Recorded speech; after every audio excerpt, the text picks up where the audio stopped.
দীর্ঘদিন পড়ানোর অভিজ্ঞতা থেকে বলতে পারি যে মাধ্যমিকের রাইটিং সাজেশন বলতে যা বোঝায় তা হলো বেশিরভাগ ছাত্রছাত্রীদের মধ্যে এটাই কাজ করে যে এবারের পরীক্ষায় কি রাইটিং আসতে চলেছে। কেননা অনেকেই আছো যারা রাইটিং পরীক্ষার খাতায় রাইটিং লিখে আসতে না পারাটাই হলো ইংরেজি পরীক্ষার ভীতির অন্যতম কারণ। অথচ এই রাইটিংয়েই রয়েছে 30 মার্কস, কম নয়। কিন্তু যারা নিজে থেকে কিছু লেখার ক্ষমতা অর্জন করেছো তাদের কাছে রাইটিংটা অতটা ভয়ের ব্যাপার হয়ে ওঠে না। কিন্তু যারা ইংরেজিতে বেশ দুর্বল, যারা নিজে থেকে লেখার ক্ষমতা অর্জন করতে পারোনি, তাদের ক্ষেত্রে এই রাইটিং পোর্শনটা একটা বড় প্রবলেম বা সমস্যাদায়ক হয়ে ওঠে। তাই বেশিরভাগ স্টুডেন্টসের কথা মাথায় রেখে আজকের ভিডিওটিতে 2025 সালের যে রাইটিংগুলো সবচেয়ে ইম্পর্টেন্ট সেই রাইটিংগুলো আমি তোমাদের সামনে অত্যন্ত কনফিডেন্সের সঙ্গে তুলে ধরছি। কেননা 2024 সালে যে রাইটিং সাজেশন আমি করেছিলাম তাতে আমি বাজি রেখেছিলাম যে 3টে রাইটিংয়ের মধ্যে একটি রাইটিং কমন আসছে, তো এসেছিল। এবং তোমাদের মনে হলে আমার পাবলিশ করা ভিডিওটির সাথে মিলিয়ে দেখে নিতে পারো। এবারের পরীক্ষায় অর্থাৎ 2025 সালের ইংলিশ পরীক্ষার সাজেশন দেওয়ার ক্ষেত্রে সেই একই ভাবনা থেকে বলি যে সম্ভাব্য কথাটিকে বোধহয় এড়িয়ে যেতে পারি না। তাই এবারের পরীক্ষায় সবচেয়ে সম্ভাব্য রাইটিংগুলো যেগুলো আসতে পারে সেই রাইটিংগুলো তোমাদের সামনে তুলে ধরবো। আর সেই সঙ্গে সঙ্গে বলি, আমার আজকের এই ভিডিওটা যদি তোমাদের ভালো লেগে থাকে তাহলে অবশ্যই লাইক দিও, শেয়ার করো এবং নতুন হলে সাবস্ক্রাইব করো। চলো শুরু করা যাক। তো প্রথমেই আমরা সিন পোর্শনটায় চলে যাই। আমরা জানি যে সিন পোর্শনে থাকে কত মার্কস না 20 মার্কস, ঠিক আছে। তাহলে সিন থেকে 20 মার্কস দিচ্ছে এবং 12, তার মধ্যে 12 নাম্বার থাকছে পোর্স পার্টে আর পোয়েট্রি পার্টে থাকছে 8 মার্কস। তাহলে পোর্স আর পোয়েট্রি এই দুটো মিলিয়ে হচ্ছে 20 মার্কস। তো এবারের সবচেয়ে ইম্পর্টেন্ট পোর্সগুলো কি কি সেইগুলো আমি তোমাদেরকে দেখাই। দ্য ক্যাট, এই দ্য ক্যাট থেকে কোনোবারই সেইভাবে কোয়েশ্চেন আসেনি মাধ্যমিকে, তাই ক্যাটটার সব থেকে ইম্পর্টেন্ট এবারের পরীক্ষায় আসার ক্ষেত্রে। এবং তারপরেই আমরা রাখছি রানওয়ে কাইটে। এই রানওয়ে কাইট আর দ্য ক্যাট সবচেয়ে ইম্পর্টেন্ট এবারের পরীক্ষার জন্য এই পোর্সগুলো। পোয়েট্রিতে সবার প্রথমে রেখেছি দ্য স্নেল, তারপরে রেখেছি ফেভেল এবং তারপরে রেখেছি সি ফিভার।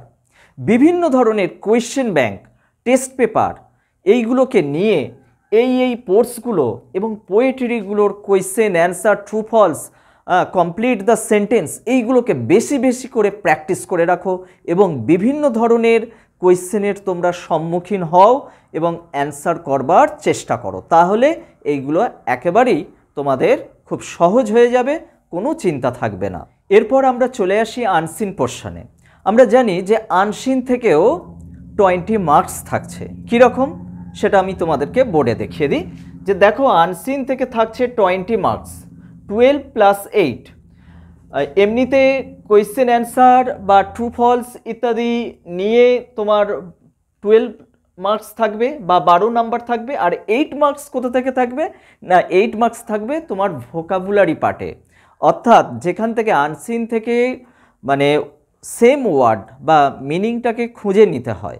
হ্যাঁ, তো তার জন্য থাকছে 8 মার্কস। এগুলো 2 নাম্বার করে থাকবে, 4টে লিখতে হয়, ঠিক আছে, 4টে অ্যান্সার দিতে হয়। কিন্তু এবারের পরীক্ষায় সবচেয়ে ইম্পর্টেন্ট আনসিনগুলো কি কি? এখন সত্যি কথা বলতে কি আনসিনের সাজেশন কি দেয়া সত্যিকারেরই সম্ভব? আমার তো মনে হয় নয়। কিন্তু আনসিন তাহলে কোথা থেকে পড়ে? অবশ্যই আনসিন পড়ে নিউজ পেপারগুলো থেকে। বর্তমান যে কারেন্ট ইভেন্টসগুলো থেকে আসে, অর্থাৎ নিউজ পেপার থেকে যে কারেন্ট ইভেন্টসগুলো থাকে সেখান থেকেই তোমাদেরকে তুলে দেয়। এবং জেনারেলি দেখা যায় যে জুন, জুলাই, আগস্ট, সেপ্টেম্বর এই সময়ে ঘটা বিশেষ কোনো উল্লেখযোগ্য ঘটনাগুলোকে অনেক সময় আনসিন প্যাসেজের মধ্যে তুলে দেয়। এবারে সবচেয়ে গুরুত্বপূর্ণ আনসিনগুলো কি কি হতে পারে তারই কিছুটা ঝলক তোমাদেরকে দিচ্ছি। দেখো, কেরালা ন্যাচারাল ডিজাস্টার।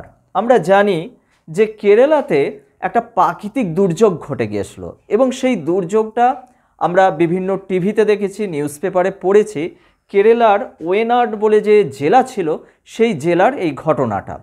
এবং সেখানে কি হয়েছিল, ম্যাসিভ ল্যান্ডস্লাইডস, খুব মারাত্মক ধস হয়েছিল, প্রচণ্ড রেনফলের ফলে সেই ম্যাসিভ যে ল্যান্ডস্লাইড ঘটে গেছিল এবং তার ফলে বহু মানুষের মৃত্যু ঘটেছিল।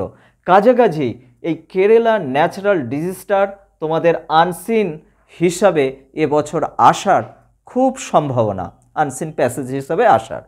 ঠিক তারপরই রেখেছি একটি রিপোর্টকে।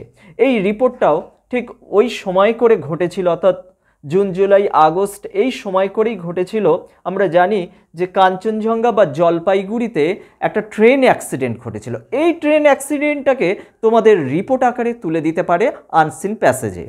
এবং সেটা কি না, Kanchenjunga train accident near Rangapani station, এই স্টেশনের কাছে এটা ঘটেছিল, ট্রেন অ্যাক্সিডেন্টটা ঘটেছিল এবং তার ফলে অনেক মানুষ মারা গিয়েছিল এবং ক্ষয়ক্ষতিও হয়েছিল, অনেক মানুষ আহত হয়েছিল এই ব্যাপারে।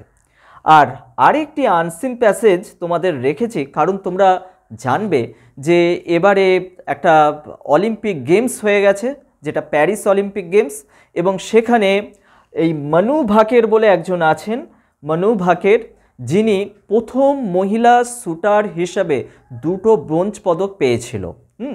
এই মনু ভাকেরের কথা যখন ইংলিশ নিউজ পেপারে পাবলিশড হয়েছিল, সেই অংশটা তোমাদেরকে আনসিন প্যাসেজ হিসাবে তুলে দিতে পারে। মনু ভাকের ভারতীয় ক্রীড়া জগতে একটি অত্যন্ত গুরুত্বপূর্ণ নাম, যেহেতু অলিম্পিকে 2টো মেডেল পেয়ে আমাদের দেশের নাম উজ্জ্বল করেছিল। তো এই যে আনসিনগুলো রয়েছে বা এই যে ঘটনাগুলো, কারেন্ট অ্যাফেয়ার্সগুলো যেগুলো রয়েছে, তোমরা কোথা থেকে পাবে এগুলো? তোমরা এইগুলো টেস্ট পেপারগুলোকে ফলো করো, টেস্ট পেপারই এইগুলো রয়েছে।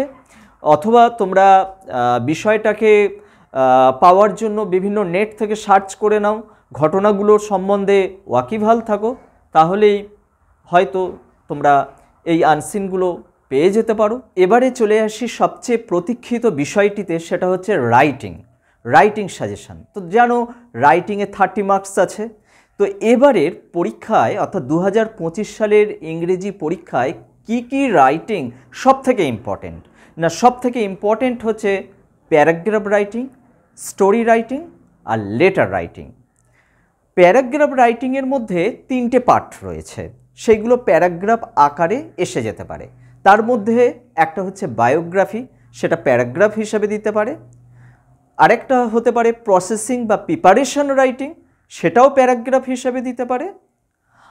আর আরেকটা হচ্ছে যে জেনারেল প্যারাগ্রাফ রাইটিং, অর্থাৎ যে কোনো বিষয় বা যে কোনো টপিকের ওপর প্যারাগ্রাফ হিসাবেই সেটা দেবে। তো এবার বোর্ডের দিকে দেখো, তো হেডিং করা আছে দেখো প্যারাগ্রাফ রাইটিং। এই প্যারাগ্রাফ রাইটিংয়ের মধ্যে থাকছে বায়োগ্রাফি। এবারের পরীক্ষায় কোন কোন বায়োগ্রাফিগুলো সবচেয়ে ইম্পর্টেন্ট সেইগুলো দেখাই। তো প্রথমেই যেটা রেখেছি সেটা হচ্ছে সুনীল ছেত্রী।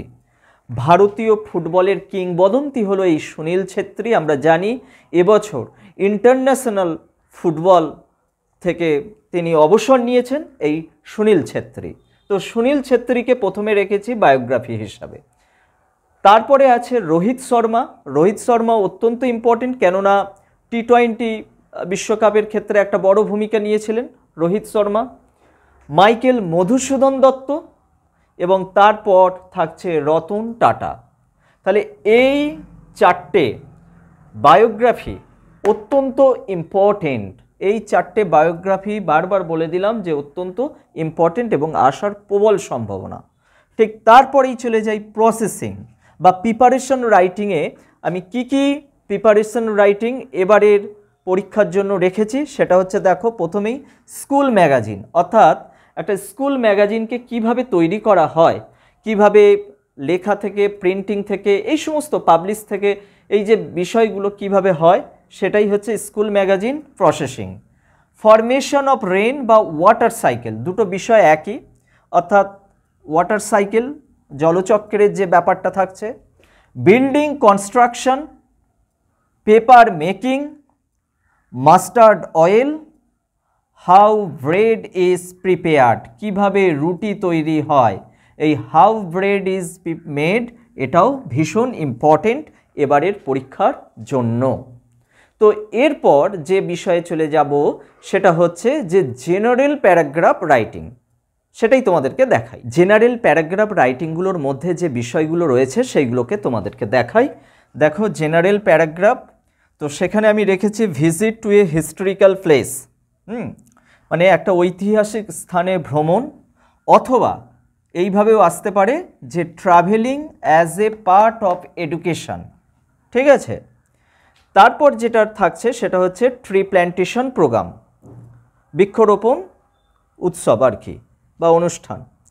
ফেস্টিভ্যাল অফ বেঙ্গল, বাংলার উৎসব। লেটার রাইটিংয়ের ক্ষেত্রে বলি, যেহেতু এডিটোরিয়াল লেটার এবারে আসার সম্ভাবনা প্রবল, তাই কি কি এডিটোরিয়াল লেটারগুলো তোমাদেরকে করতে হবে সেইগুলোই বোর্ডে দেখাচ্ছি। তো দেখো, letter to the editor of A news paper.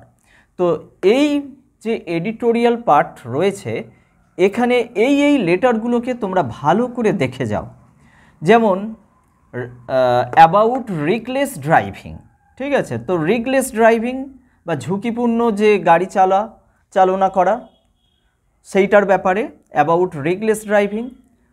Indiscriminate use of মাইক্রোফোনস, microphone বা ডিজে বক্সগুলো যথেচ্ছ ব্যবহার সেইটার ব্যাপারে। Recent threat of cyber crime, বর্তমানে সাইবার ক্রাইমে মানুষ ভীষণ ভুক্তভোগী, তাই এই সাইবার ক্রাইমের ব্যাপারে যে কোনো একটা এডিটোরিয়াল লেটার তোমরা দেখে যেতে পারো। স্প্রেডিং ডেঙ্গি অর ম্যালেরিয়া, এটাও এডিটোরিয়াল লেটারের মধ্যে। Accidents caused by the talking over cellphones or taking selfie, অর্থাৎ সেলফোনে কথা বলার কারণে রাস্তাঘাটে অনেক সময় কত অ্যাক্সিডেন্ট ঘটে যাচ্ছে, অথবা সেলফি নেওয়ার সময় আমাদের যখন হুঁশ থাকছে না ইয়ং জেনারেশনের, তখন তারা দুর্ঘটনার বলি হচ্ছে। কাছাকাছি এই রাইটিংগুলোকে একটু ভালো করে তোমরা তৈরি করো।